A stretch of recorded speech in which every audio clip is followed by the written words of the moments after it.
दूल्हे ने अपनी नई नवेली दुल्हन को मुबैना तौर पर मार डाला। रात को उसने उसको बिस्कुट खिलाए और पकौड़ियाँ भी ला के दी हैं बाजार से। दुल्हन ने अपनी बहन की शादी पर जाने का कहा या देवर ने भाभी से इसकी बहन का रिश्ता मांगा। कत्ल की वजह क्या बनी? दीपालपुर का एक गांव है, वहां पर इस गांव के चौधरी साहब मौजूद हैं। उनसे हम जानते हैं कि किस तरह ये बात कत्ल तक पहुंची और अभी तक मामला कहां पे पहुंचता है। तमाम तफसीलात इनसे ही जानते हैं।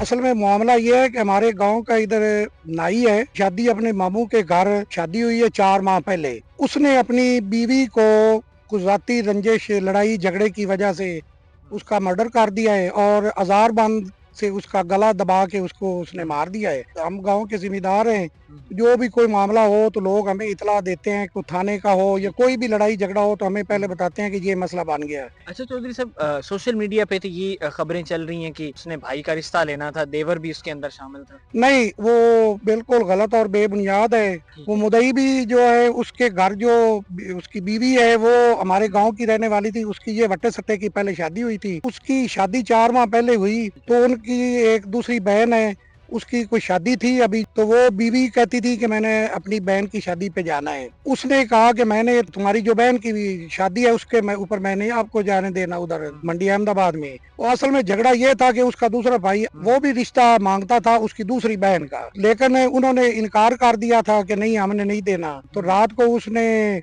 उसको बिस्कुट वगैरह भी खिलाए और पकौड़ियाँ भी ला के दी हैं बाजार से। जो उसका मियाँ था लड़की का, उसने अपनी बेगम का गला जो आजार बांध के साथ काबू किया और उसको गला दबा के उसने मर्डर कर दिया। बेसिक झगड़ा तो यही है। उसके ऊपर उन्होंने 109 का मशवरे का दिया है, FIR दी है। तो सुबह तकरीबन 7 बजे के करीब लोग आए, सुबह सुबह मुझे आके उठाया उन्होंने कि ये मसला बन गया। सारा गाँव इकट्ठा होके आया। मैं मौके पे गया, लड़की उधर पड़ी हुई थी अपने बेड के ऊपर, तो मैंने उसका दरवाजा वगैरह बाहर से बंद करवा दिया, ताला लगवा दिया और फौरी तौर पे SHO थाना चुरस्ता मियाँ खां मार अशरफ साहब है, उनको मैंने फौरी इतला दी कि ये वकुआ हो गया है। वो तकरीबन 10-15 मिनट के अंदर अंदर ही वो जाए वकुआ पे पहुंच गए और आके उन्होंने मौका वगैरह चेक किया और वो फोरेंसिक वाले हैं उनको उन्होंने इतला दी। वो भी तकरीबन 10 बजे आ गए। ये जो लड़की का वालिद है साबर, उसको भी और उसकी छोटी बहन जो कत्ल हुई है उसको भी मैंने इतला दी कि आपका इस तरह वकुआ हो गया है तो आप जल्दी आ जाएं। ना कोई इधर मौके पे मुद्दई मौजूद था, ना इधर मौके पे कोई गवाह मौजूद था।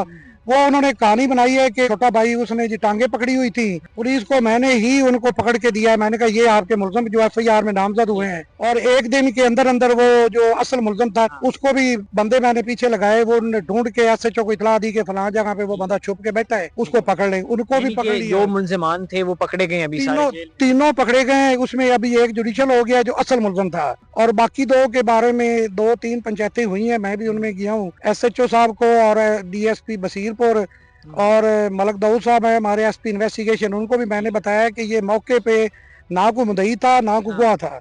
सबको मैंने इतला दी है।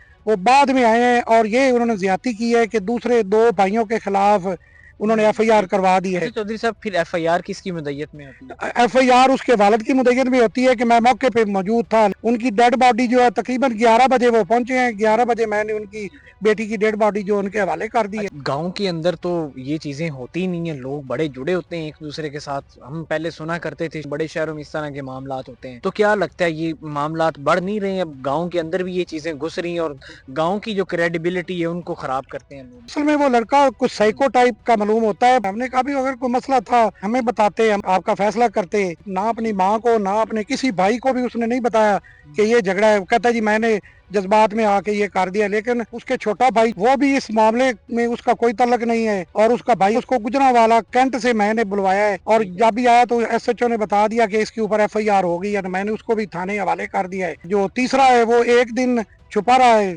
जब इतला मिली मुझे कि फलां जगह पे ये बैठा है तो फौरी तौर पे SHO साहब को मैंने इतला दी कि ये फलां जगह पे छुपा बैठा है, इसको पकड़ ले। बाकी 2 की अभी गिरफ्तारी उन्होंने पेंडिंग इस वजह से रखी हुई है। मैंने कहा कि पूरी इन्वेस्टिगेशन करें, अगर ये गिल्टी है तो इनको भी माफी नहीं मिलनी चाहिए।